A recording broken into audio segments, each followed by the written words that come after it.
अवैध रूप से फायर आर्म्स रखने की सूचना के बाद दुर्ग पुलिस ने कड़ी कार्रवाई की है। दरअसल दुर्ग पुलिस को सूत्रों से सूचना प्राप्त हुई है कि असामाजिक तत्वों द्वारा अवैध रूप से अपने कब्जे में फायर आर्म्स रखा गया है। सूचना की गंभीरता को समझते हुए एसीसीयू एवं थानों की एक संयुक्त टीम गठित कर तत्काल मामले की पतासाजी एवं फायर आर्म्स बरामदगी के लिए निर्देश जारी किए, जिसके बाद उच्च अधिकारियों के निर्देशन में टीम ने संदेहियों पर सतत निगरानी करना शुरू कर दिया है। मामले में विशेष सूत्र भी लगाए गए हैं। जेल से रिहा हुए पूर्व के अदातन अपराधियों पर भी निगरानी रखी जाने लगी है। विशेष सूत्रों से पता चला है कि हथियार खोज इंजीनियरिंग पार्क बालाजी फैक्ट्री के पीछे 3 व्यक्ति जो अपने पास अवैध रूप से रखे फायर आर्म्स एवं जिंदा कारतूस को लोगों को दिखाकर क्षेत्र में भय का माहौल बना रहे हैं।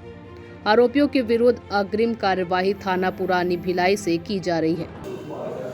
क्राइम ब्रांच और ओल्ड भिलाई थाना क्षेत्र का संयुक्त प्रयास है, जिसमें एक सोशल मीडिया में एक लाइन था जिसमें फायर की बात आई हुई थी। उस लाइन को डेवलप करते हुए साइबर सेल की टीम ने जब आगे बढ़ाया तो 3 आरोपी और एक मैगजीन और 3 जिंदा कारतूस और 3 आरोपियों को गिरफ्तार किया है।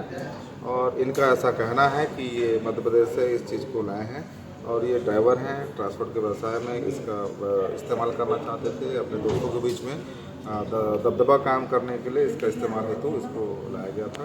अभी आमसेट की कार्रवाई की गई है और आगे विवेचना में और बताएंगे तो आपको। सर, जो क्षेत्र में रौब दिखाने की बात की जा रही थी, सोशल मीडिया के माध्यम से वायरल किया गया था फोटो, इस तरीके का मामला था और इसी के आधार पर क्या पुलिस ने कार्रवाई? इनके पास से टोटल 5 राउंड थे इनके पास, जिंदा राउंड। 2 राउंड को इन्होंने कहीं पर फायर किया।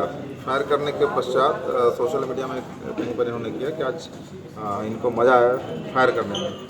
उस फायर को साइबर सेल की टीम ने डेवलप किया और इसीलिए 5 राउंड में से 2 राउंड मिसिंग है, 3 राउंड हम लोगों ने रिकवर किया है और आगे की योजना में तथ्य सबूत निकाले जा रहे हैं। ये पिस्टल किस तरह का है और किस तरह से उपयोग में? ये देसी पिस्टल है और लेकिन फाइन क्वालिटी है, तो मैगजीन भी है।